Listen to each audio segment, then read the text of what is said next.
فرش التراب يضمني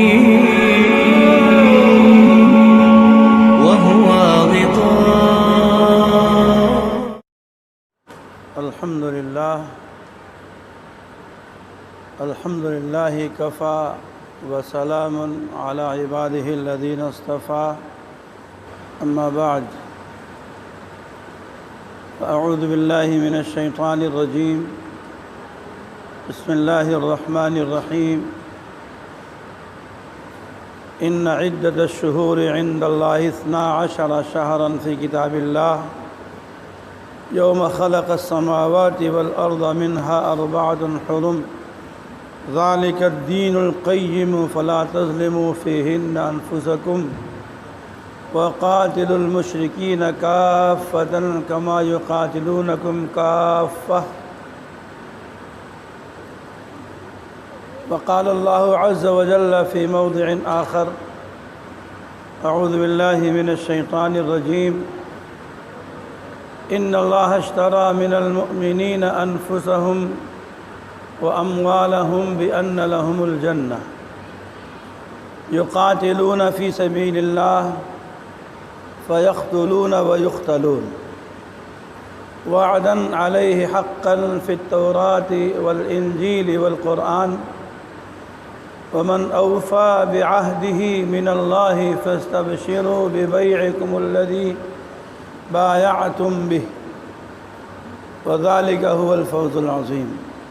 صدق اللہ العظیم. قابل احترام حضرت مفتی صاحب زیرہ مجدہم، عزیز مکرم مولانا محمد انس قمر صاحب حفظہ اللہ، اور مولانا محمد ثمامہ صاحب سلمہ اللہ، میرے بزرگوں،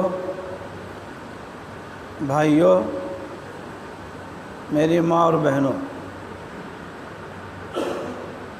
آج کا دن یوم عاشورہ تھا جو گزر گیا. اللہ کے کچھ محبوب بندوں نے روزہ رکھا تھا، کچھ نے نہیں رکھا تھا. جنہوں نے نہیں رکھا ان کی کوئی گرفت نہیں ہوگی، کیونکہ نفلی روزہ ہے، کوئی فرض تو تھا نہیں. جنہوں نے روزہ رکھا تھا ان کو بہت بڑی فضیلت حاصل ہو گئی، اس لیے کہ نبی پاک جناب محمد الرسول اللہ صلی اللہ علیہ وآلہ وسلم نے ارشاد فرمایا تھا: افضل الصیام بعد رمضان شہر اللہ المحرم،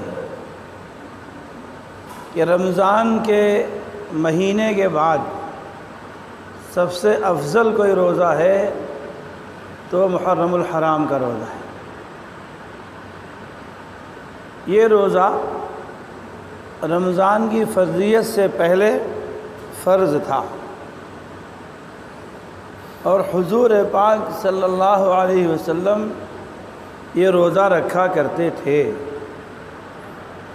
جب رمضان کے مبارک مہینے کی فرضیت ہوئی تو رب کائنات نے اس روزے کی فرضیت کو ساقط کر دیا، یعنی ختم کر دیا. فرضیت تو ختم ہو گئی، فضیلت باقی ہے.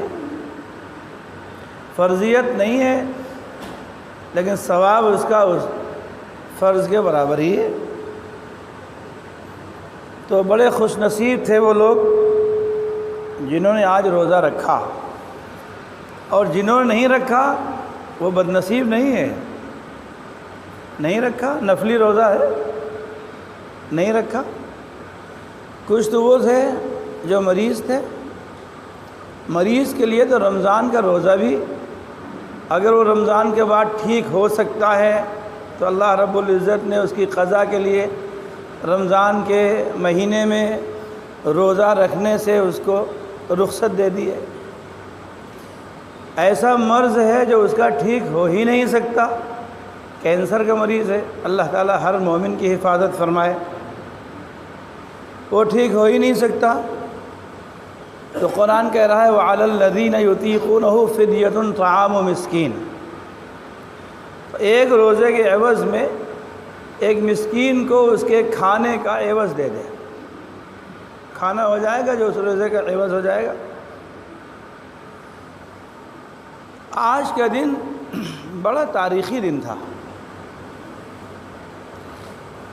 ایک محدث ہیں، مؤرخ ہیں، حضرت امام غزالی رحمۃ اللہ علیہ،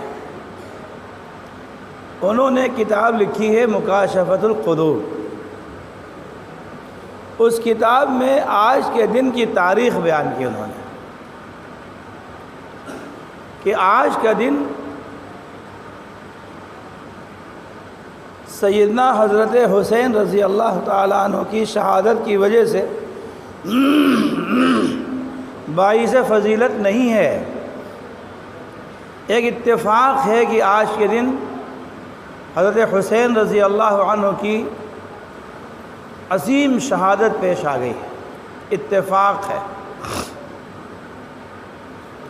یہ دن سیدنا آدم علیہ السلام سے لے کر حضور پاک جناب محمد الرسول اللہ صلی اللہ علیہ وسلم تک بڑی عظمتوں والا، بڑی فضیلتوں والا اور بڑی عظمتوں والا ہے۔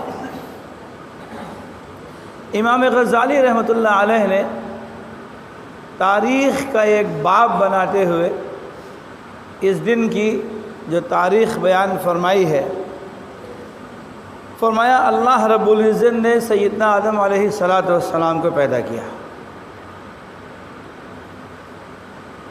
اور جس دن حضرت آدم علیہ السلام کے جسم اطہر میں روح پھونکی ہے وہ آج ہی کا دن تھا۔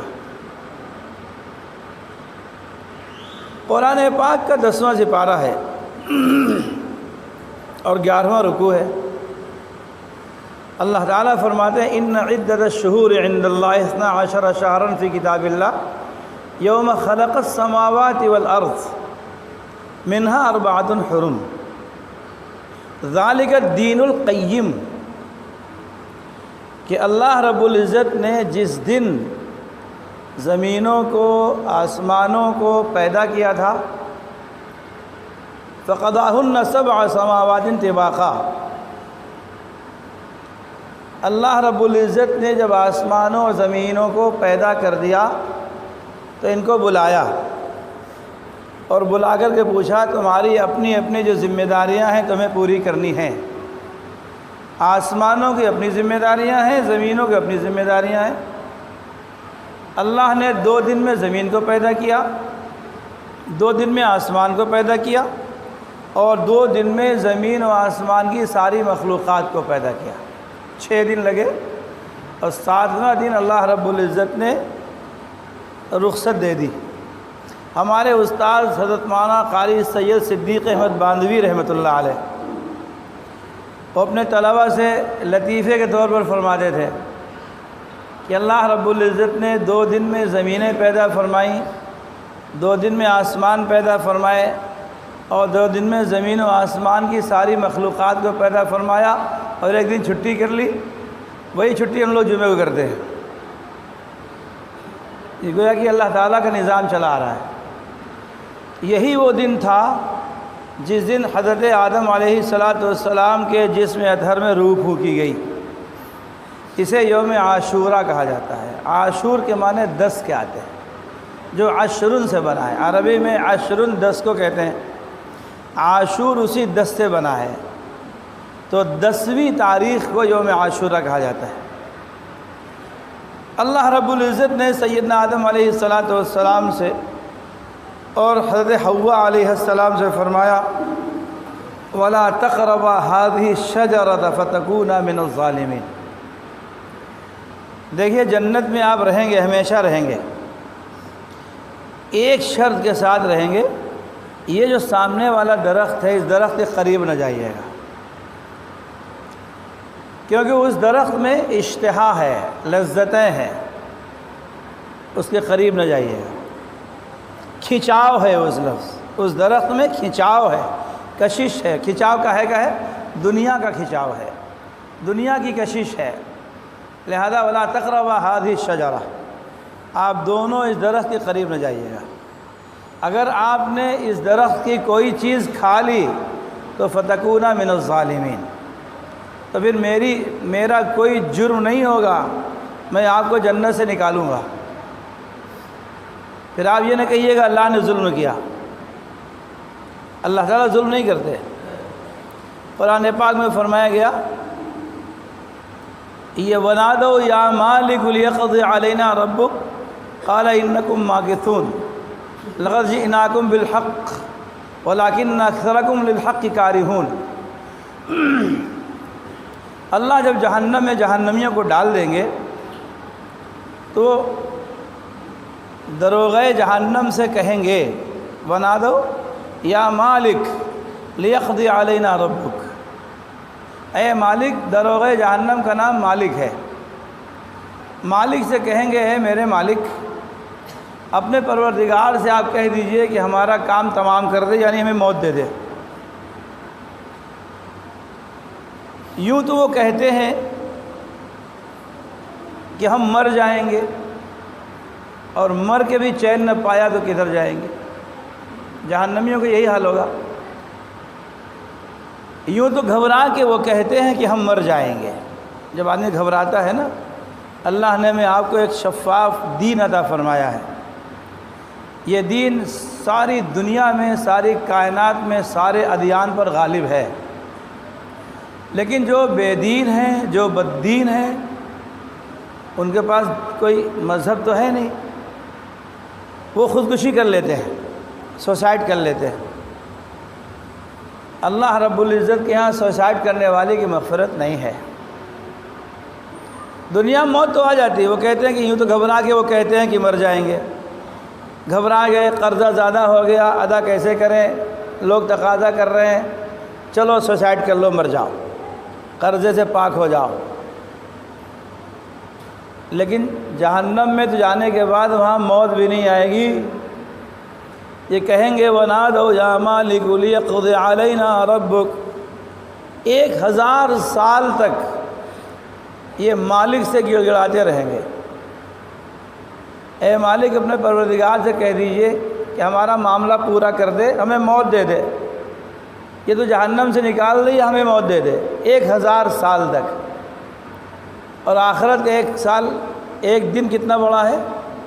سورہ معارج میں اللہ رب العزت نے فرمایا مقدارہ 50,000 سنہ، آخرت کے 1 دن کی مقدار دنیا کے 50,000 سال کے برابر۔ وہاں کا 1 دن، یہاں کے 50,000 سال۔ یہ ہم نہیں کہہ رہے ہیں، حضرت مفتی صاحب تھوڑی فرما رہے ہیں۔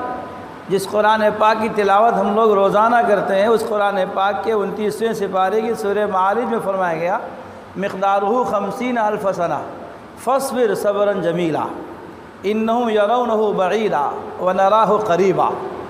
سورہ معارج میں فرمایا کہ قیامت کے اور آخرت کے 1 دن کی مقدار دنیا کے 50,000 سال کے برابر۔ اب آخرت کے 1000 سال کو دنیا کے 50,000 سال سے آپ ضرب دیجئے، ملٹیپلائی کیجئے تو تصور کے باہر ہے۔ اتنے سال تک جہنمی مالک سے کہتے رہیں گے وَنَادَوْا يَا مَالِكُ لِيَقْضِ عَلَيْنَا رَبُّكَ، 1000 سال کے بعد وہ جواب دے گا قَالَ إِنَّكُمْ مَاكِثُونَ۔ 1000 سال کے بعد جب وہ کہے گا، 1000 سال تک امید میں رہے، امید میں رہے، امید میں رہے، شاید میری بات سن لی جائے، شاید میری بات سن لی جائے، شاید میری بات سن لی جائے۔ 1000 سال کے بعد وہ کہے گا انکم ماکثون، تمہیں ہمیشہ ہمیشہ اسی میں رہنا ہے، کبھی نکلنا نہیں ہے۔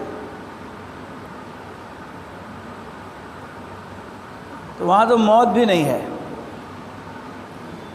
سیدنا آدم علیہ السلام چاہتے تھے کہ اللہ کی جنت ہی میں ہماری زندگی گزرے۔ شیطان آیا فَأَزَلَّهُمَا الشَّيْطَانُ عَنْهَا فَأَخْرَجَهُمَا مِمَّا كَانَا فِيهِ وَقُلْنَا اهْبِطُوا مِنْهَا جَمِيعًا۔ یہ پہلے سپارے کے 5ویں رکوع کی آیت، 4تھے رکوع کی آیت۔ شیطان نے بہکایا، شیطان کا کام بہکانا ہے۔ شیطان نے انبیاء علیہم السلام کو بہکانا چاہا، شیطان نے حضرات صحابہ کو بہکانا چاہا، شیطان نے تابعین کو بہکانا چاہا اور شیطان ہمیں بھی بہکانا چاہتا ہے اور قیامت تک وہ کام کرتا رہے گا۔ کیوں؟ جب رب کائنات نے فرمایا تھا فَاخْرُجْ مِنْهَا فَإِنَّكَ رَجِيمٌ وَإِنَّ عَلَيْكَ لَعْنَتِي إِلَىٰ يَوْمِ الدِّينِ قَالَ فَأَنذِرْنِي إِلَىٰ يَوْمِ يُبْعَثُونَ۔ جب رب کائنات نے فرمایا تھا کہ تم نکل جاؤ یہاں سے، تم نے میرا حکم نہیں مانا۔ ذرا غور فرمائیے، جب اللہ رب العزت نے فرمایا کہ تم لوگ سب سیدنا آدم کا سجدہ کرو، اسجدوا لآدم فسجدوا الا ابلیس ابا واستکبر وکان من الکافرین۔ اللہ فرماتے ہیں کہ میں نے کہا کہ تم جبریل ان کا آدم کا سجدہ کرو، سارے فرشتے سجدے میں چلے گئے، ابلیس نے سجدہ نہیں کیا۔ کیوں نہیں کیا؟ لاجک دیکھیے، لاجک اس کی، وہ کہہ رہا ہے میں کیسے سجدہ کروں، یہ تو کمزور درجے کا انسان ہے، میں اس سے اعلیٰ درجے کا ایک جن ہوں۔ کمزور کیا ہے؟ آپ نے اس کو مٹی سے پیدا کیا، خلقتنی من نار وخلقتہ من طین، آپ نے مجھے آگ سے پیدا کیا اور آپ نے اس کو مٹی سے پیدا کیا۔ مٹی کا کام ہے نیچے آنا، آگ کا کام ہے اوپر جانا، جو اوپر جائے وہ بلند ہوتا ہے، جو نیچے جائے وہ پست ہوتا ہے۔ تو میں پست کو کیسے سجدہ کر لوں؟ میں کار پہ چل رہا ہوں تو موٹر سائیکل والوں کو کیسے سلام کر لوں؟ میں موٹر سائیکل پہ چل رہا ہوں تو سائیکل والے کیسے سلام کر لوں؟ میں سائیکل پہ چل رہا ہوں تو پیدل والے کیسے سلام کر لوں؟ یہی شیطانی عمل ہے، یہی شیطانی عمل ہے۔ اللہ رب العزت نے فرمایا عاجزی کے ساتھ رہو، انکساری کے ساتھ رہو۔ حضور پاک علیہ الصلاۃ والسلام نے ارشاد فرمایا کہ جو انسان دنیا میں عاجزی کے ساتھ، انکساری کے ساتھ رہتا ہے اور تمام تکلیفوں پر صبر کرتا ہے، جب قیامت کے روز اللہ کے حضور حاضر ہوگا تو اللہ تعالیٰ ساری مخلوق کے سامنے اس سے کہیں گے تم نے میرے خاطر صبر کیا تھا، تم نے میرے خاطر عاجزی اختیار کی تھی، تم نے میرے خاطر انکساری اختیار کی تھی، آج تمہیں اس کا اختیار دیا جاتا ہے، تم جنت کی جس حور کو چاہو اس سے نکاح تمہارا کر دیا جائے۔ عاجزی بہت بڑی علامت، بہت بڑی نعمت ہے اللہ تعالیٰ کی، انکساری بہت بڑی نعمت اللہ تعالیٰ کی ہے۔ اگر اللہ نے مال دیا ہے تو اللہ کی امانت ہے، ایک دن چلا جائے گا۔ یہ بتائیے ہمارے لکھنؤ شہر میں یا ہمارے آپ کے خاندان میں جنہوں نے بڑے بڑے گھر بنائے تھے، جنہوں نے بڑی بڑی فیکٹریاں بنائی تھیں، جنہوں نے بڑی بڑی دکانیں، مارکیٹس بنائے تھے، کیا وہ دنیا میں ہمیشہ رہے؟ چلے گئے، ہم بھی چلے جائیں گے۔ انسان جو گھر بناتا ہے، حضور فرماتے ہیں یقول الانسان مالی مالی، انسان کہتا ہے یہ میرا مال، یہ میرا مال، یہ میرا مال۔ اس کا مال تھوڑی ہے، اس نے جو گھر بنایا ہے یہ گھر اس کا نہیں ہے، وہ گھر اس کے بچوں کا ہے۔ بڑے شاندار انداز سے بنایا، یہ ہمارا بیڈ روم ہوگا، یہ ہمارا ڈرائنگ روم ہوگا، یہ ہمارا لیونگ ہال ہوگا، یہ ہمارا کچن ہوگا، یہ ہمارا ٹوائلٹ ہوگا، اس کو ایسے بنائیں گے، اس کو ایسے بنائیں گے، اس کو ایسے بنائیں گے۔ لیکن سینکڑوں واقعات آپ کی نگاہوں کے سامنے ایسے ہوں گے، جب گھر بن کر کے تیار ہوتا ہے تو ملک الموت آتے ہیں، اس کی روح لے کے چلے جاتے ہیں۔ ایک دن بھی یہ شخص اپنے گھر میں نہیں رہ سکا جس گھر کو بڑی منتوں مرادوں سے اس نے بنایا تھا اور بڑی خواہشات، بڑی تمناؤں سے بنایا تھا، ایک دن بھی اپنے گھر میں نہیں رہ سکا۔ اللہ تعالیٰ ہمیں آپ کو عاجزی کے ساتھ دنیا میں رہنا نصیب فرمائے۔ جو کچھ ہے امانت ہے، اگر صحت ہے تو امانت ہے، مال ہے امانت ہے، اولاد ہے امانت ہے، ہر چیز امانت ہے، ایک دن ختم ہو جائے گی۔ تو تکبر کس چیز کا، گھمنڈ کس چیز کا، غرور کس چیز کا؟ غرور تو وہ کرے جس کو ہمیشہ دنیا میں رہنا ہو۔ جو ہمیں دنیا میں رہنا ہی نہیں ہے تو غرور کس چیز کا؟ ہمیں دنیا سے جانا ہے، سب کچھ چھوڑ کر کے چلے جائیں گے۔ تو حضور پاک علیہ الصلاۃ والسلام نے اپنے امتیوں کو یہ سبق دیا ہے، لوگوں جس طرح میں رہتا ہوں اس طرح رہو۔ کن فی الدنیا کأنک غریب او عابری سبیل، دنیا میں اس طرح رہو جس طرح چلتا ہوا مسافر تھوڑی دیر کے لیے کہیں پر راستے میں ٹھہر جاتا ہے، منزل وہ نہیں ہوتی، یہ ہماری منزل نہیں ہے۔ ہم لوگ کہہ دیتے ہیں نا کہ فلاں کا انتقال ہو گیا، یہ تو صحیح ہے، لیکن تو فلاں شخص مر گیا۔ انسان مرتا نہیں ہے۔ سب سے پہلے ہم عالم ارواح میں آئے، اللہ رب العزت نے ہمیں عالم ارواح میں جمع فرمایا۔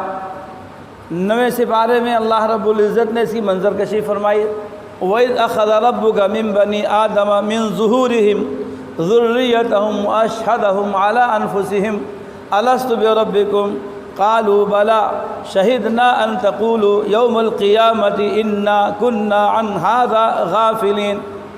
اللہ نے عہد الس لیا، اللہ نے ہمیں آپ کو سب کو عالم ارواح میں جمع کیا تھا۔ حضور فرماتے ہیں الارواح جنود مجندہ فما تعارف منها ائتلف وما تناکر منها اختلف۔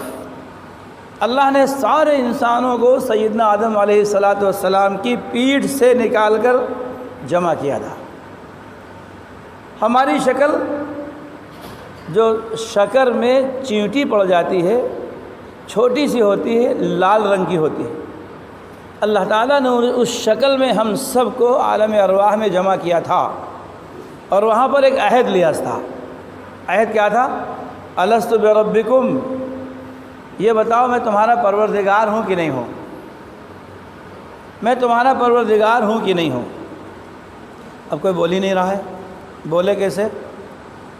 جب کان کے ذریعے سے انسان سنتا ہے تو پھر زبان کے ذریعے سے اس کو ادا کرتا ہے۔ آپ ایک بچہ، ہمارا انسان کا بچہ پیدا ہو، اس کو آپ جنگل میں ڈالائیے، 15 سال 16 سال 20 سال تک وہ جنگل میں جانوروں کے ساتھ رہے، آپ سے بات نہیں کر پائے گا وہ۔ آپ اس سے بات کرنا چاہیں گے، بات نہیں کرے گا آپ سے، کیونکہ اس نے اپنے کانوں سے وہ الفاظ سنے ہی نہیں ہیں۔ بچہ پہلے اپنے کانوں سے سنتا ہے، اس سے ہم بچے سے کہتے ہیں بچہ بیٹا کہو اللہ اللہ اللہ۔ جب اس کے کانوں میں اللہ کی آواز جاتی ہے تو زبان سے الفاظ نکلتے ہیں۔ اللہ رب العزت نے جب انسانوں کو جمع کیا اور عہد الست لیا تو کوئی انسان بول نہیں پا رہا ہے، بول ہی نہیں رہا ہے۔ سب سے پہلے جس شخص نے بلا کا لفظ کہا تھا وہ ہمارے آقا دو عالم سید المرسلین والآخرین جناب محمد الرسول اللہ صلی اللہ علیہ وسلم ہے۔ سب سے پہلے آپ نے جواب دیا تھا، اور آپ نے فرمایا تھا بلا اے میرے پروردگار، بے شک آپ ہی ہمارے پروردگار، آپ رب ہیں۔ جب انسانوں نے حضور کی زبان مبارک سے سنا تو پھر بول پڑے سب۔ تو پہلے کان کے ذریعے سے بول ہمارے ذہن میں جاتے ہیں، پھر زبان سے وہ الفاظ نکلتے ہیں۔ اسی لیے حضور پاک علیہ السلام کو معلم کائنات کہا جاتا ہے۔ آپ پوری کائنات کے معلم ہیں۔ سب سے پہلے آپ نے اللہ رب العزت کا جواب دیا تھا، آپ کو سیکھ کر کے، آپ کا سن کر کائنات کے سارے انسانوں نے اللہ رب العزت کے عہد الست کا جواب دیا تھا۔ تو پہلی بار ہم وہاں آ چکے ہیں۔ اس کے بعد اپنے والد کے نطفے میں آئے، والد صاحب کے نطفے سے نکل کر رحم مادر میں آئے، رحم مادر سے نکل کر اس دنیا میں آئے، اس دنیا سے نکل کر ہم قبر میں جائیں گے، اور وہاں پڑے رہنے کے بعد پھر اٹھائے جائیں گے۔ قیامت کے روز جب اٹھیں گے تو اللہ رب العزت ہمارا فیصلہ کر دے گا۔ جو فیصلہ ہمارا ہوگا جنت کا یا دوزخ کا، اللہ تعالیٰ ہر ایک کی حفاظت فرمائے، وہ ہمیشہ ہمیشہ کی زندگی ہوگی۔ تو انتقال ہو رہا ہے ہمارا، عالم ارواح سے انتقال ہوا والد کے نطفے کی طرف، والد کے نطفے سے انتقال ہوا رحم مادر کی طرف، رحم مادر سے انتقال ہوا اس دنیا کی طرف، اور اس دنیا سے انتقال ہوگا عالم برزخ کی طرف، عالم برزخ سے انتقال ہوگا عالم آخرت کی طرف۔ جب شیطان کو اللہ رب العزت نے بھگایا تو اس نے کیا کہا؟ کہا انذرنی الی یوم یبعثون، اے اللہ آپ نے تو ہمیں دھتکار دیا، اور فرمایا فإنک رجیم وإن علیک لعنتی الی یوم الدین، کہ تم دھتکارے ہوئے ہو، چلے جاؤ یہاں سے، نکل جاؤ۔ اللہ تعالیٰ نے نکال دیا۔ تو یہ جان رہا ہے کہ اللہ غصے میں ہے، اللہ تعالیٰ کے مزاج سے اتنا واقف اللہ فرماتے ہیں ان رحمتی وسعت غضبی، میری رحمت ہمیشہ میرے غصے پر غالب رہتی ہے۔ اللہ تعالیٰ غضب میں ہوں گے، جب اس سے اللہ تعالیٰ سے کوئی مانگے گا اللہ اس وقت بھی اس کو دیں گے۔ مومن کی کوئی دعا کبھی رد نہیں کی جاتی، اس بات کو یقین کے ساتھ سنیے، مومن کی کوئی دعا کبھی رد نہیں کی جاتی، لا یرد الدعاء، کوئی دعا رد نہیں کی جاتی، مومن کی ہر دعا کو اللہ قبول فرما لیتے ہیں۔ پھر اللہ رب العزت عزیز بھی ہے، حکیم بھی ہے۔ جس اللہ نے اپنے بندے کو پیدا کیا وہ اللہ اپنے بندے کے مزاج سے واقف ہے۔ ایک انسان اگر اپنی فیکٹری میں کوئی انسان کوئی مشین بناتا ہے تو اس کے ایک ایک پرزے سے واقف ہوتا ہے۔ اللہ تعالیٰ نے بندے کو پیدا کیا، ہر بندے کے مزاج سے واقف ہیں۔ جو یہ مانگ رہا ہے اگر یہی چیز اس کو دے دیں گے تو یہ ایمان پر باقی رہے گا کہ نہیں باقی رہے گا، اللہ جانتے ہیں۔ اگر جو چیز یہ مانگ رہا ہے اگر یہ چیز اس کو ہم دے دیں گے تو اس کے اندر غرور آئے گا یا نہیں آئے گا، اللہ جان رہے ہیں۔ اگر یہ چیز اس کو ہم دے دیں گے جو یہ مانگ رہا ہے تو یہ سارے اپنے خاندان والوں کے حقوق کو ادا کرے گا کہ نہیں ادا کرے گا، اللہ جانتے ہیں۔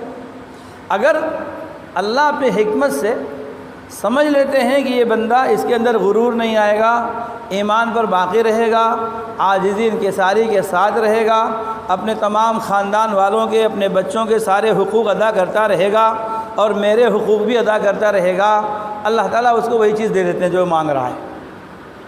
اور اگر اللہ سمجھ لیتے ہیں کہ اس چیز کے دینے سے ایمان پر باقی نہیں رہے گا یا اس کو وہ چیز دینے سے اس کے اندر غرور کبر آ جائے گا یا اس کے دے دینے سے سارے حقوق ختم کر دے گا، اللہ وہ چیز نہیں دیتے، اس کے بدلے میں کوئی چیز دے دیتے ہیں۔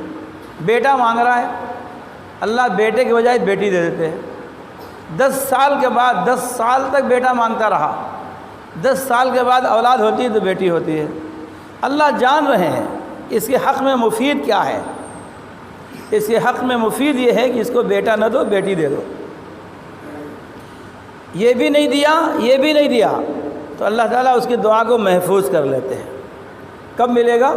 جب بندہ خالی ہاتھ اللہ کی عدالت میں حاضر ہوگا تو اللہ رب العزت فرشتوں سے فرمائیں گے لاؤ اس کی امانت اس کو دے دو، بہت بڑے ذخیرے کی شکل میں وہ چیز اس کے سامنے لا کر رکھی جائے گی، کہے گا اے میرے پروردگار میرا کوئی ایسا عمل تو خاص تھا نہیں جس کی وجہ سے آپ اتنا بڑا ذخیرہ ہمیں عطا فرما رہے۔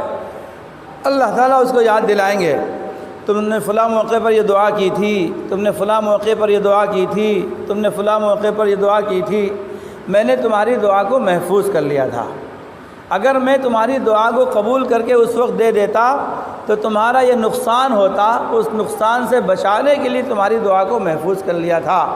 تو کہے گا کاش میرے پروردگار جو آپ نے دنیا میں دے دیا تھا وہ بھی نہ دیا ہوتا، وہ بھی یہیں پر آج محفوظ ہوا مل جاتا تو اس سے بڑا اور ذخیرہ میرا بن گیا ہوتا، وہاں پر خوش ہو جائے گا۔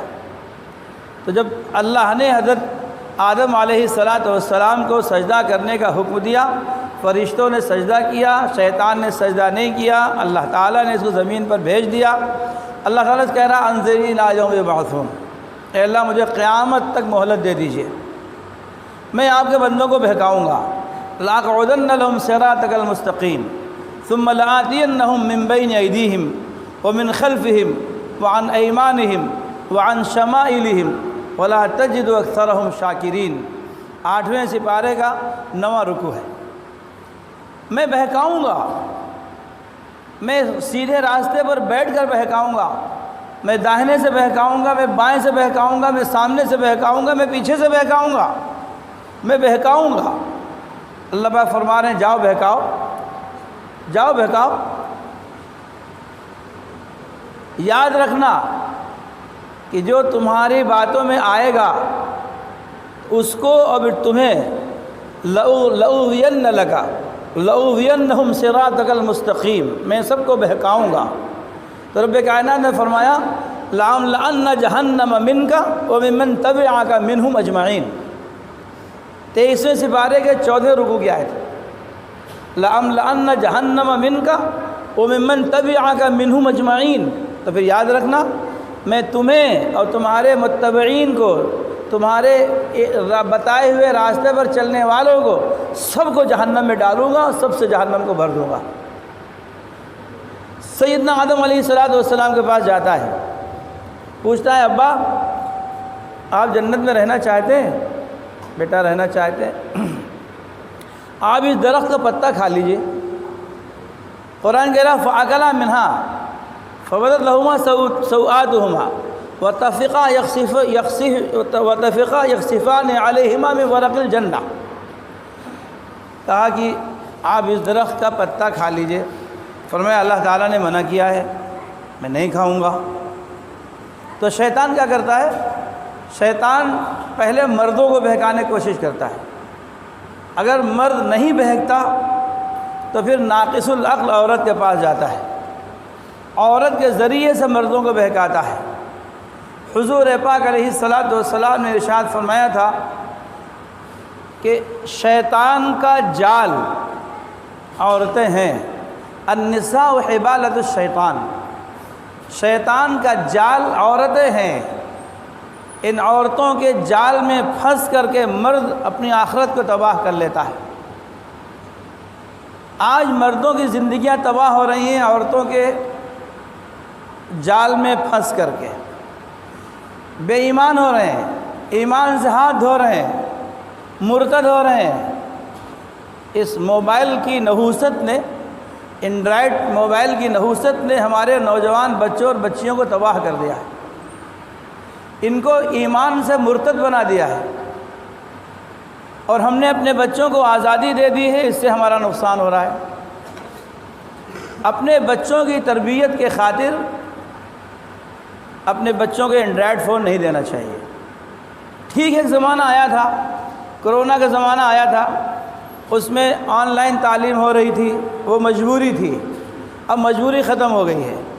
اس سے بہت زیادہ فتنے وجود میں آتے ہیں۔ بچیاں کتنی، ہماری سینکڑوں بچیاں 2021 کا جائزہ لیا گیا، 20,000 ہماری بچیاں غیر مسلم لڑکوں کے ساتھ چلی گئیں۔ ایک سال میں 20,000 ہندوستان میں، پورے ہندوستان میں 20,000 بچیاں اسلام چھوڑ کر کے غیر مسلم بچوں کے ساتھ چلی گئیں۔ وہ ایک بچی نہیں گئی ہے، یہ 20,000 نہیں گئی ہیں، یہ 2 لاکھ بچیاں گئی ہیں۔ ان کی اولاد ہوگی، کسی بچی سے 5 بچے ہوں گے، کسی بچی سے 6 بچے ہوں گے، کسی بچی سے 3 بچے ہوں گے، کسی بچی سے 2 بچے ہوں گے۔ بچہ ہمیشہ اپنے باپ کے مذہب پہ چلتا ہے۔ جن غیر مسلم بچوں سے، جن غیر مسلم مردوں سے ان مسلم بچیوں کے بچے پیدا ہوں گے، وہ مسلم ہوں گے؟ مسلم ہوں گے؟ وہ مسلم نہیں ہوں گے، وہ غیر مسلم ہوں گے۔ تو 20,000 بچیاں نہیں گئی ہیں، 2 لاکھ مان لیجئے، 2 لاکھ بچیاں ہمارے معاشرے سے، ہمارے خاندان سے چلی گئیں۔ یہ شیطان کروا رہا ہے، یہ شیطان کروا رہا ہے۔ حضرت نوح علیہ السلام جب اپنی کشتی میں ایمان والوں کو بٹھا رہے تھے اور طوفان آیا، جب کشتی چلنے لگی تو ایک بوڑھا شخص آ کر کشتی میں بیٹھ گیا۔ کشتی والوں کے اعتراض ہوا، یہ کون شخص آ گیا ہے؟ حضرت نوح علیہ السلام نے پوچھا تم کون ہو؟ کہا حضرت میں ابلیس ہوں۔ تم کیسے یہاں آ گئے؟ کہا کہ طوفان آ گیا ہے، میں مر جاؤں گا، مجھے بیٹھنے دیجیے۔ تو ایمان والوں کی اصرار پر آپ نے اس کو اتارنا چاہا، بڑی خوشامد کی، اس نے بڑی منتیں مرادیں مانگی۔ حضرت نوح علیہ السلام نے فرمایا اچھا یہ بتاؤ، تم اتنا بتا دو انسانوں کو بہکاتے کیوں ہو، اور کیوں بہکاتے ہو، کیسے بہکاتے ہو؟ تو اس نے کہا کہ حضرت میں 2 چیزوں سے بہکاتا ہوں، ایک حرص دے کر بہکاتا ہوں اور ایک حسد دے کے بہکاتا ہوں۔ حرص یہ ہے، نوجوان لڑکا نوجوان لڑکی کے فراق میں گھوم رہا ہے، یہ حرص ہے۔ آج حرص مختلف چیزوں میں پائی جاتی ہے۔ انسان مال کی حرص میں اندھا ہو رہا ہے، انسان عورت کی حرص میں اندھا ہو رہا ہے، انسان اقتدار کی حرص میں اندھا ہو رہا ہے۔ تو کہا کہ میں حرص دے کر بہکاتا ہوں اور حسد دے کے بہکاتا ہوں۔ کائنات کے سب سے پہلا انسان حرص میں میں نے اس کو بہکایا اور حسد کے شکار میں خود ہو گیا۔ میں نے سیدنا آدم علیہ السلام سے حسد کیا تھا، تو حسد کی بنا پر مجھے زمین پر آسمان سے اتارا گیا، اور سیدنا آدم علیہ السلام نے حرص کی تھی جنت کی، تو جنت کی حرص میں ان کو جنت سے زمین پر اتارا گیا۔ سیدنا آدم علیہ السلام زمین پر اتار دیے گئے۔ 300 سال تک اللہ تعالیٰ سے استغفار کرتے رہے، 300 سال تک۔ ربنا ظلمنا انفسنا وان لم تغفر لنا وترحمنا لنکونن من الخاسرین۔ اے اللہ، ہم نے اپنے نفس پر ظلم کیا ہے، شیطان کے بہکاوے میں آ گئے۔ تو شیطان نے جب دیکھا کہ سیدنا آدم علیہ السلام نہیں بہک رہے ہیں، تو اماں ہوا کے پاس گیا۔ اسی لیے حضور نے فرمایا النساء حبالۃ الشیطان، عورت شیطان کا جال ہے، اس جال کے ذریعے سے مردوں پر حملہ کرتا ہے، ان کو پھنساتا ہے۔ اماں ہوا کے پاس جاتا ہے، کہتا ہے اماں آپ جنت میں رہنا چاہتے ہیں کہ نہیں رہنا چاہتے ہیں؟ جی بیٹا رہنا چاہتے ہیں۔ تو آپ اس درخت کے پتے کو یا اس کے پھل کو کھا لیجئے، آپ کبھی جنت سے نکالی نہیں جائیں گے۔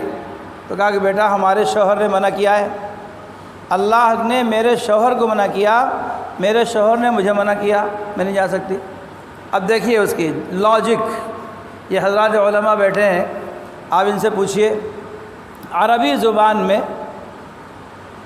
ایک اسم اشارہ ہوتا ہے، ھذا اسم اشارہ ہے، اور ذالک اسم اشارہ دور کا ہے، ھذا قریب کا ہے۔ بہت قابل ہے شیطان۔ شیطان کسی ڈاکٹر کو جب بہکاتا ہے تو ڈاکٹر بن کے بہکاتا ہے، کسی انجینئر کو بہکاتا ہے تو انجینئر بن کے بہکاتا ہے، کسی لائر کو بہکاتا ہے تو لائر بن کے بہکاتا ہے، کسی حافظ قرآن کو بہکانا چاہتا ہے تو حافظ بن کے بہکاتا ہے، قاری کو قاری بن کے بہکاتا ہے، عالم کو عالم بن کے بہکاتا ہے، مفسر کو مفسر بن کے بہکاتا ہے، محدث کو محدث بن کے بہکاتا ہے، فقیہ کو فقیہ بن کے بہکاتا ہے۔ بہت قابل ہے، یہ بہت قابل ہے۔ تو کہا کہ اماں آپ نے غور نہیں کیا، اللہ پاک نے فرمایا وَلَا تَقْرَبَا هَٰذِهِ الشَّجَرَةَ، جو آپ کے قریب میں جو درخت ہے اس سے منع کیا ہے، لیکن جو دور ہے ان سے تھوڑی منع کیا ہے، ان کو تو آپ کھا ہی سکتی ہیں۔ کہا بیٹا بات تو سمجھ میں آ رہی تمہاری۔ کہا کہ آپ کے کمرے سے جو قریب میں لگا ہوا ہے آپ اس کو نہ چھوئیے، لیکن جو دور ہیں ان کو تو کھا سکتی ہیں۔ ہاں بیٹا بات تو صحیح ہے۔ اب یہ گئی اپنے شوہر کے پاس۔ شوہر کو اپنی بیوی سے بہت محبت ہوتی ہے، اور بہت سی چیزیں ایسی ہوتی ہیں جو شوہر فیصلہ نہیں کر پاتا، بیوی کے مشورے پہ عمل کرتا ہے۔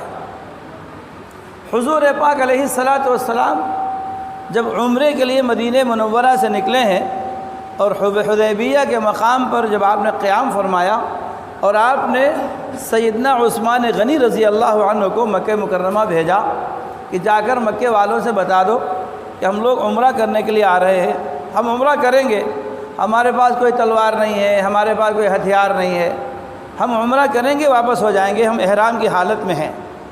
مکے والوں نے اجازت نہیں دی، کہا نہیں اس سال تو عمرہ نہیں کر سکتے۔ جب یہ بات طے ہو گئی کہ اس سال ہم لوگ حدیبیہ کے آگے نہیں بڑھ پائیں گے، تو نبی پاک علیہ السلام نے فرمایا کہ میرے ساتھیوں 1400 حضرات صحابہ حضور پاک علیہ السلام کے ساتھ تھے، 1400۔ آپ نے فرمایا سب لوگ یہیں پر اپنی ہدی کے جانور ذبح کر دیں اور حلق کر لیں، احرام کھول لے۔ کوئی صحابی تیار نہیں ہو رہا تھا، کوئی صحابی تیار نہیں ہو رہا تھا۔ حضور بہت زیادہ پریشان ہوئے کہ آخر میرے صحابہ میری ایک ایک بات پہ، میرے اشارے پر جانوں کو قربان کرنا اپنی معراج سمجھتے تھے، آج میری بات کو مان کیوں نہیں رہے ہیں؟ آپ اسی مایوسی کو لے کر اپنے خیمے میں تشریف لاتے ہیں۔ حضرت ام سلمہ رضی اللہ تعالیٰ عنہ آپ کے ساتھ میں ہیں۔ حضور نے حضرت ام سلمہ کے سامنے یہ بات رکھی، تو اپنی بیویوں سے مشورہ کرنا چاہیے، ان کو عزو معطل نہیں سمجھ لینا چاہیے۔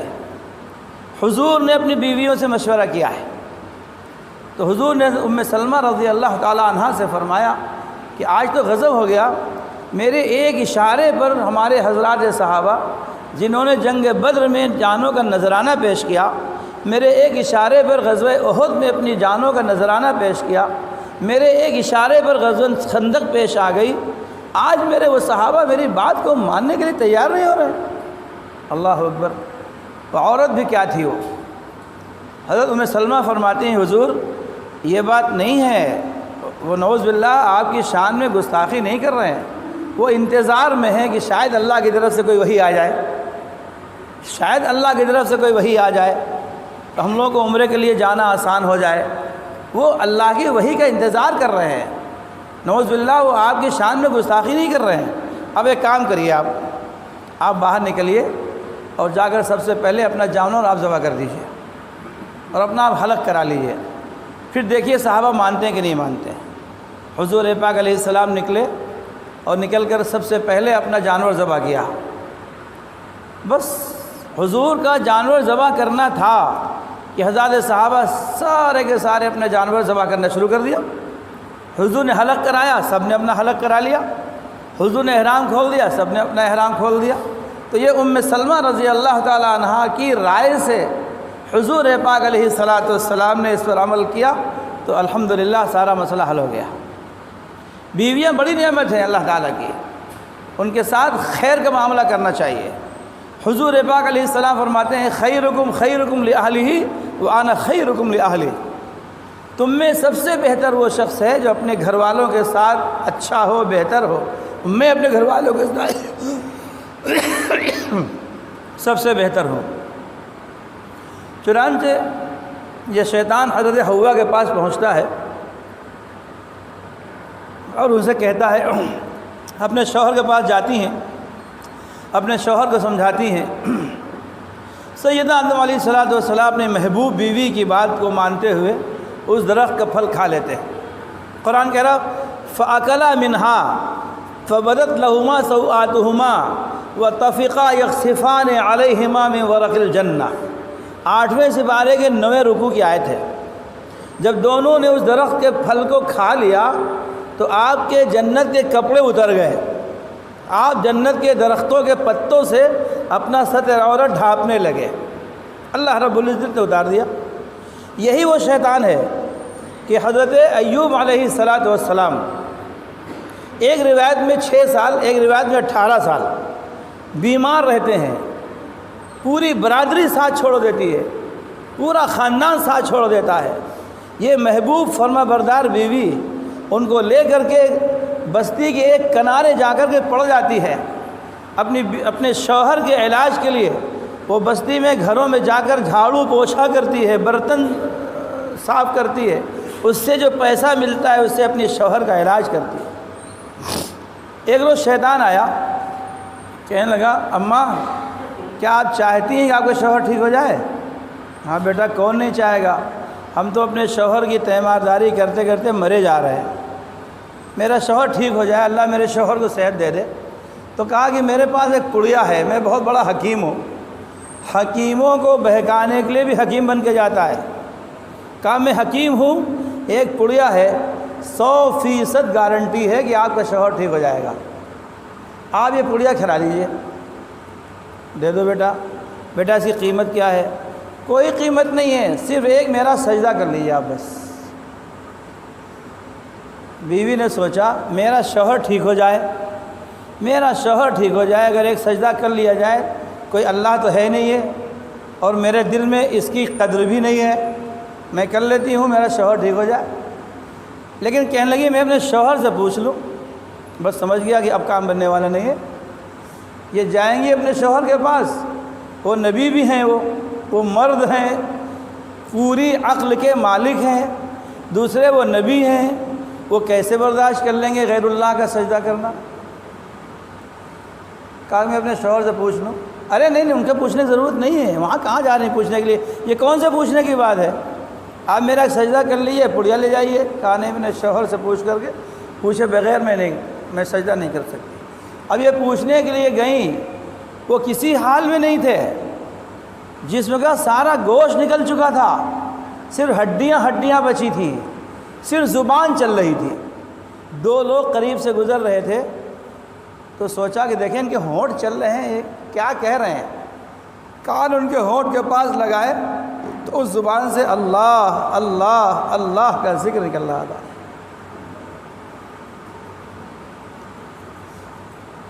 غصے میں آ کر کے، جذبات میں آ کر کہنے لگے تو نے سن کیسے لیا کہ وہ غیر اللہ کا سجدہ تجھ سے کرانا چاہتا ہے؟ تو نے سن کیسے لیا؟ تو ایک نبی کی بیوی ہے، غیر اللہ کا سجدہ کرنا حرام ہے، تو نے سن کیسے لیا؟ اگر میں ٹھیک ہو گیا نا تجھے سب کوڑے ماروں گا۔ اتنا غصہ، بس وہ آئیں کہنے لگیں کہ بیٹا میں تمہارا سجدہ نہیں کر سکتی، میرے شوہر نے سختی سے منع کیا ہے۔ ایک آزمائش مقصود تھی اللہ تعالیٰ کی۔ تو یہ شخص عورتوں کے ذریعے مردوں کو بہکاتا ہے۔ سیدنا ابراہیم علیہ السلام جب حضرت اسماعیل علیہ السلام کو لے کر کے چلتے ہیں تو پہلے حضرت اسماعیل کو بہکانے کی کوشش کرتا ہے، پھر سیدنا ابراہیم کو بہکانے کی کوشش کرتا ہے، پھر حضرت حاجرہ کے پاس آتا ہے۔ حضرت حاجرہ سے کہتا ہے آپ کے شوہر آپ کے بیٹے کہاں لے گئے ہیں؟ کہا کہ بھیا وہ تو لے گئے ہیں، کسی کام سے لے گئے ہیں، میلہ دکھانے لے گئے۔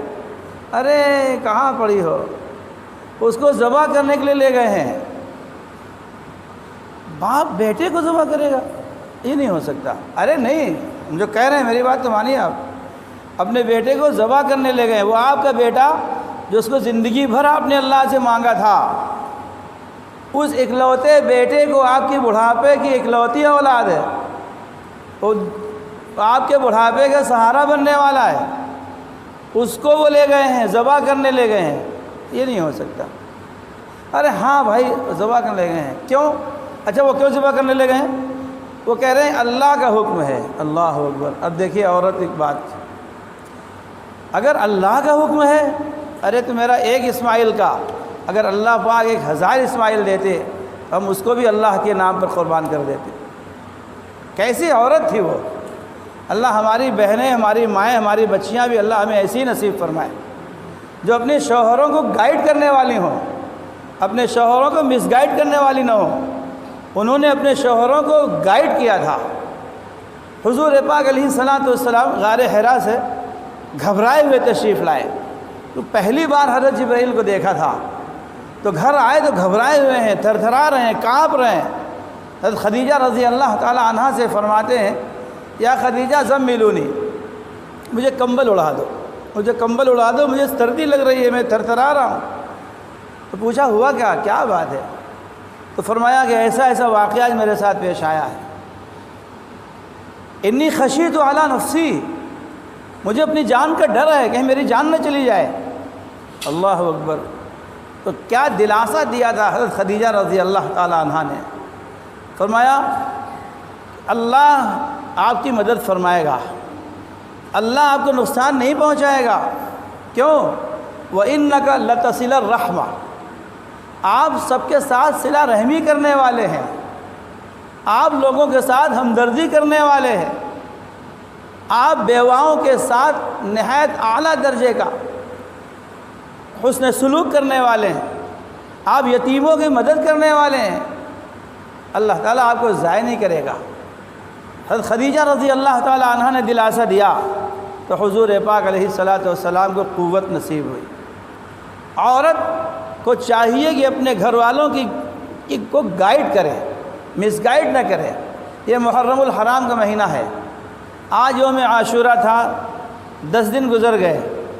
ان میں سب سے زیادہ جو خرافات، جو رسومات ہمارے گھروں میں ہوتی ہیں وہ ہماری عورتوں کے ذریعے سے ہوتی ہیں، وہ مرد کو مس گائیڈ کرتی ہیں۔ اور اس میں سب سے زیادہ آپ دیکھیں گے آپ کو رسومات کے مقامات پر سب سے زیادہ عورتیں نظر آئیں گی، اور شیطان سب سے زیادہ عورت کے پیچھے لگتا ہے، عورت کو بہکاتا ہے، عورت کے ذریعے سے مردوں کو بہکاتا ہے۔ اسی لیے نبی پاک علیہ السلام نے فرمایا تھا النساء عبادت الشیطان، عورتیں شیطان کا جال ہیں، ان کے ذریعے سے شیطان مردوں کو بہکانے کا کام کرتا ہے۔ تو یہ یوم عاشورہ 300 سال تک سیدنا آدم علیہ السلام اللہ تعالیٰ سے دعا فرماتے رہے، ربنا ظلمنا انفسنا وإن لم تغفر لنا وترحمنا لنکونن من الخاسرین۔ اے اللہ، ہم نے اپنے نفس پر ظلم کیا ہے، کیونکہ اللہ تعالیٰ نے منع کیا تھا اس درخت کے قریب نہ جانا، اور ہم نے اس کا پتا یا پھل کھا لیا، اللہ نے زمین پر اتار دیا۔ اے اللہ، ہم نے ظلم کیا۔ وَإِن لَّمْ تَغْفِرْ لَنَا، اگر آپ نے ہمیں معاف نہ کیا، وَتَرْحَمْنَا، ہم پر رحم نہ کھایا، لَنَكُونَنَّ مِنَ الْخَاسِرِينَ، تو سب سے زیادہ خسارے والا، سب سے زیادہ نقصان والا کوئی انسان ہوگا تو میں ہوں گا۔ یہ نقصان کہاں کا ہے؟ دنیا کا نقصان نہیں ہے، دنیا کا خسارہ نہیں ہے، یہ خسارہ آخرت کا خسارہ ہے، جہاں کوئی ایک نیکی دینے والا آپ کو نہیں ملے گا۔ بیٹا باپ سے ایک نیکی مانگے گا کہ اللہ پاک نے بھیجا ہے کہ بیٹا تمہاری ایک نیکی کم پڑ رہی ہے، ایک نیکی لے آؤ، تمہارا کام ہو جائے گا۔ نہ باپ بیٹے کو ایک نیکی دے گا، نہ ماں بیٹی کو ایک نیکی دے گی، نہ شوہر بیوی کو نیکی دے گا، نہ بیوی شوہر کو نیکی دے گی۔ اس وقت ایک نیکی کام آئے گی۔ اس لیے ہمیں آپ کو چاہیے کہ ہم اللہ تعالیٰ سے ہمیشہ استغفار کریں، اے اللہ ہم سے جو غلطیاں ہو گئیں معاف فرما دیجیے۔ اس ماہ محرم الحرام میں اے اللہ آپ کے پیارے نبی نے جن باتوں کو کرنے کا حکم دیا تھا ہم نے وہ نہیں کیا، جن باتوں سے روکا گیا تھا اس کو ہم کرتے رہے، لیکن ہمیں اب معلوم ہو گیا ہمارے علماء کے ذریعے سے، ہمارے خطیبوں کے ذریعے سے، ہمارے قائدین کے ذریعے سے معلوم ہو گیا کہ محرم میں یہ کرنا چاہیے، یہ نہیں کرنا چاہیے۔ جو کر چکے ہیں اللہ مجھے معاف فرما دے، اور آئندہ مجھے توفیق عطا فرما دے کہ میں ان خرافات میں نہ پڑھوں۔ جو چیزیں ہوتی ہیں کہیں سے اس کا وجود نہیں ہے۔ ہمارے ایک بزرگ نے فرمایا کہ جیسے انسان کا شجرہ ہوتا ہے ویسے ہی عمل کا شجرہ بھی ہوتا ہے۔ انسان کا شجرہ کہ ایک شخص اپنے آپ کو فاروقی لکھتا ہے، ایک شخص اپنے آپ کو صدیقی لکھتا ہے، ایک شخص اپنے آپ کو سید لکھتا ہے۔ اگر وہ سید لکھ رہا ہے تو پھر یہاں سے لے کر حضرت فاطمہ رضی اللہ تعالی عنہا تک بیچ میں سب اولاد حضرت علی کی ہونی چاہیے۔ اگر بیچ میں کہیں سے کوئی کٹ اپ ہوا تو پھر یہ سید کہلانے کے لائق نہیں ہے۔ کوئی صدیقی لکھتا ہے تو یہاں سے لے کر اس کا والد بھی صدیقی، اس کا والد بھی صدیقی، اس کا والد بھی صدیقی ہوتے ہوتے آخری اولاد سیدنا صدیق اکبر تک پہنچنی چاہیے۔ اس کا شجرہ محفوظ ہے، ورنہ شجرہ محفوظ نہیں ہے۔ ہمارے قرآن کا شجرہ ہے۔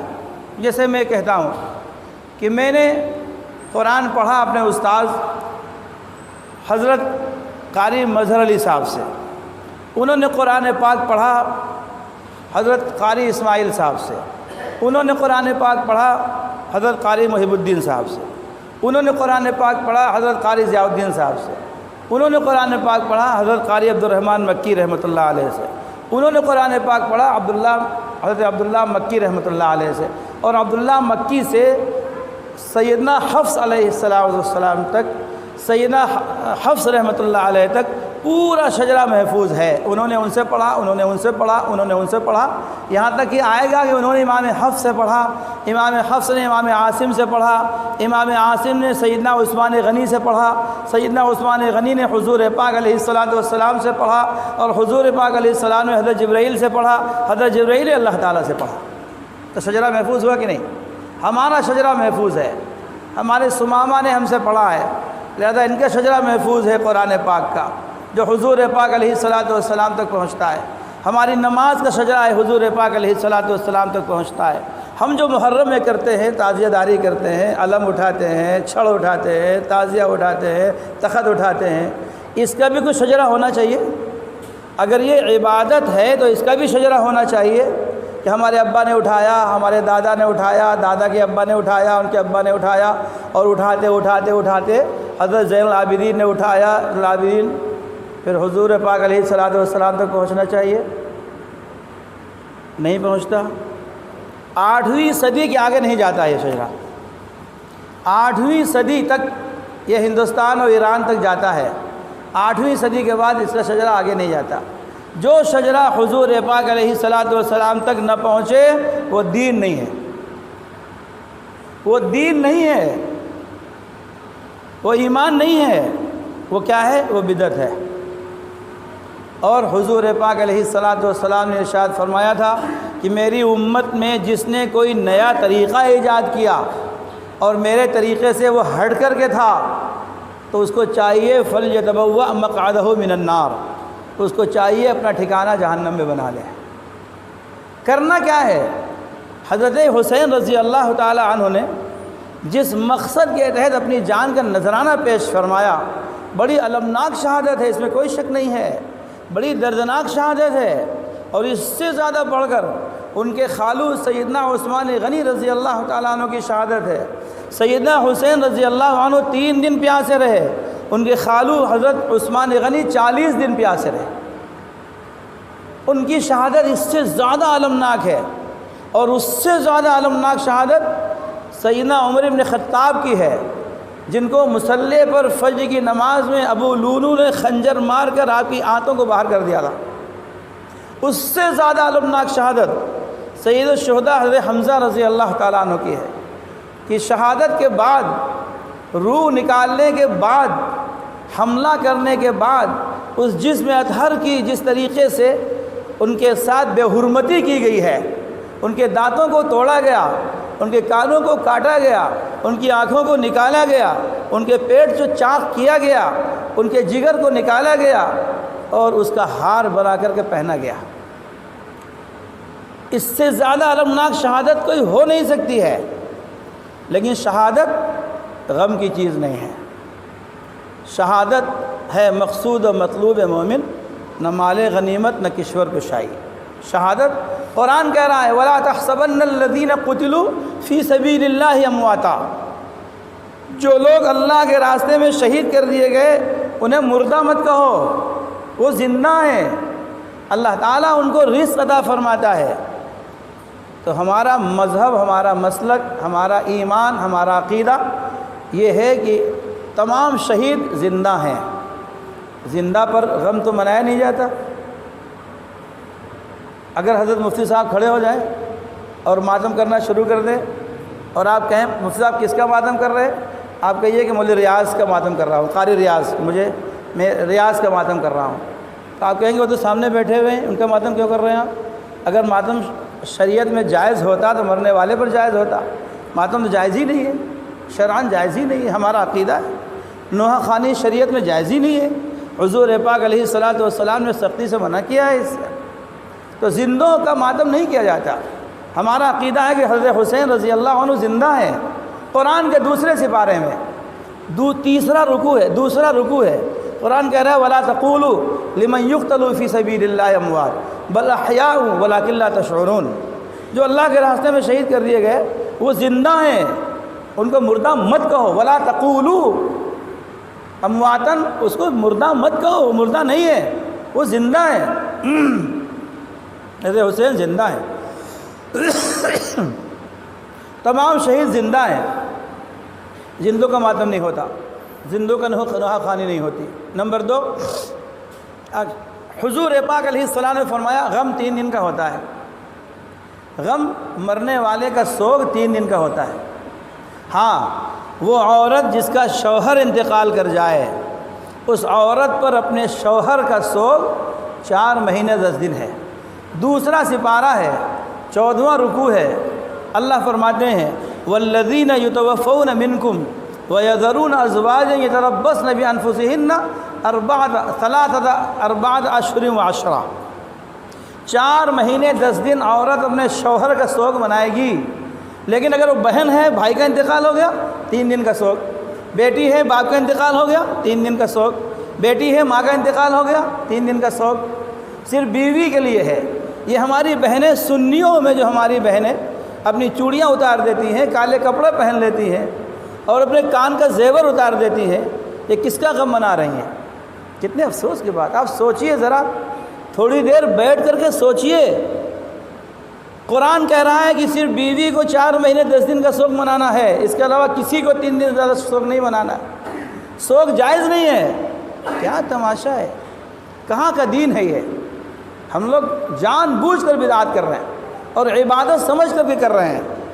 میرے دوستو، جب قیامت کے روز حضور پاک علیہ الصلاۃ والسلام کا سامنا ہوگا، مجھے ڈر لگتا ہے کہیں نبی پاک علیہ الصلاۃ والسلام یہ نہ کہہ دیں یہ میرا امتی نہیں ہے، یہ میرا امتی نہیں ہے۔ میرا امتی ہوتا تو میرے طریقوں پر چلتا، اس نے دوسروں کے طریقے اختیار کیے تھے، لہذا جس نے دوسروں کے طریقے اختیار کیے ہیں وہ اپنے ان کے ساتھ جائے جن کے طریقے اختیار کیے تھے۔ کہیں حضور یہ نہ کہہ دیں میرا امتی نہیں ہے تو میرا پورا بیڑا غرق ہو جائے گا۔ اس لیے میرے بزرگوں اور دوستوں، میری ماں اور بہنوں، اس مہینے کو خاص طور سے یہ 10 دن نبی پاک علیہ الصلاۃ والسلام کے طریقوں کے مطابق گزارنا چاہیے۔ اور ہم کیسے گزاریں گے؟ اپنے علماء سے پوچھ کر کے۔ الحمدللہ مدارس بہت کھل گئے ہیں، بچیاں ہماری بہت ساری عالمہ ہو گئی ہیں، ہماری عورتیں، ہماری خواتین، ہماری مستورات ان فاضل بچیوں سے مسائل معلوم کریں۔ میں اکثر کہا کرتا ہوں، آپ سے بھی کہہ رہا ہوں، یہ بات کہہ کے ختم کر دیتا ہوں۔ ہم جب کسی ڈاکٹر کے پاس جاتے ہیں ہمیں بخار آ گیا، ہم گھر میں نہیں پڑے رہیں گے، ہم ڈاکٹر کو دکھانے جائیں گے تاکہ بخار ہمارا رہے نہ، ختم ہو جائے۔ جب جاتے ہیں تو ایک ایک چیز بتاتے ہیں اس کو، ڈاکٹر صاحب آنکھوں سے پانی آ رہا ہے، سر میں درد ہو رہا ہے، بخار بہت تیز ہوتا ہے، 102 تک بخار بڑھ جاتا ہے، بہت سینہ جکڑا ہوا ہے، ہر چیز بتاتے ہیں۔ کیوں بتاتے ہیں؟ تاکہ ہمارا علاج صحیح ہو جائے۔ ایک اپنی جسمانی بیماری کو لے کر ایک دنیاوی ڈاکٹر کے پاس جاتے ہیں تو ایک ایک بیماری اس کے سامنے بتاتے ہیں، کیوں؟ تاکہ میرا علاج اچھا ہو جائے۔ ہمارے اندر جو روحانی بیماریاں ہیں، ہمارے اندر جو اخروی بیماریاں ہیں، ان بیماریوں کے علاج کے لیے ہمیں ڈاکٹر کے پاس جانا چاہیے کہ نہیں جانا چاہیے؟ ہمارے روحانی ڈاکٹر ہمارے علماء ہیں، ہماری روحانی ڈاکٹر ہماری معلمات ہیں، عالمات ہیں۔ ان سے ایک ایک مسئلہ پوچھیں، ذرا مولانا صاحب یہ 10 دن ہمیں کس طرح گزارنے چاہیے؟ حضور پاک علیہ السلام نے کس طرح گزارنے کا حکم دیا ہے؟ ہمیں کیا کرنا چاہیے؟ ہر مسئلے کا، نماز کا مسئلہ آئے تو علماء سے پوچھیں، گھر میں وراثت کا مسئلہ آئے تو علماء سے پوچھیں۔ ایک ایک چیز علماء سے پوچھ کر کریں گے، انشاءاللہ ہمارا عمل صحیح ہوگا۔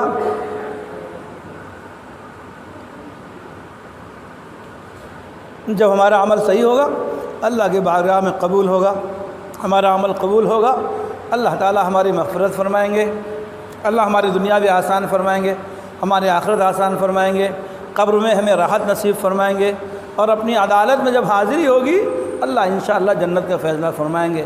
اللہ اس پر ہم سب کو عمل کی توفیق نصیب فرمائے۔ ابھی ہمارے بعد انشاءاللہ ہمارے حضرت امام صاحب، حضرت مفتی صاحب کا بیان ہونا ہے، پوری اس کے ساتھ رقص کے ساتھ بیٹھیے، حضرت کا بیان سنیے۔ یہ مجلسیں روز روز نہیں آتی ہیں، لیکن جو مجلسیں ہیں بہت مبارک ہیں۔ کیا بعید ہے اللہ تعالیٰ اس مجلس کو دیکھ کر کے فرشتوں سے کہے، میرے فرشتوں تم گواہ رہی ہو، میرے یہ بندے میرے نام پر جمع ہوئے ہیں، میرا تذکرہ کر رہے ہیں، میرے حبیب کا تذکرہ کر رہے ہیں، تم لوگ گواہ رہی ہو اپنے سب بندوں کی میں نے مغفرت کر دی۔ کیا بعید ہے کہ آج کی مجلس ہماری آپ کی مغفرت کا سامان ہو جائے۔ اللہ تعالیٰ ہماری آپ کی سب کی مغفرت فرمائے، بدعات سے، رسومات سے، خرافات سے ہماری بہنوں بچیوں کی سب کی حفاظت فرمائے۔ وآخر دعوانا الحمدللہ رب العالمین۔ فرش التراب